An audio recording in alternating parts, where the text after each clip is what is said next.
জিকেআর এবং জিকেএইচ এই দুটি শব্দ ড্রিম লিগ সকার ডিএলএস গেমের গোলকিপারের দক্ষতা বোঝাতে ব্যবহৃত হয়।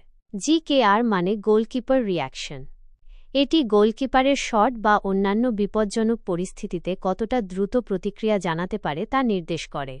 জিকেআর বেশি হলে গোলকিপার দ্রুত মুভ করতে এবং বলের দিকে ঝাঁপাতে পারে। জিকেএইচ মানে গোলকিপার হ্যান্ডলিং।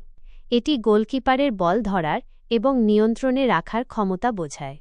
জিকেএইচ বেশি হলে গোলকিপারের পক্ষে কঠিন শটগুলো ধরা এবং বিপদমুক্ত করা সহজ হয়। সহজভাবে বললে, জিকের গোলকিপারের তড়িৎগতি এবং জিকেএইচ তার ধরা ও নিয়ন্ত্রণের ক্ষমতা। একজন ভালো গোলকিপারের এই দুটি গুণই উন্নত থাকা প্রয়োজন।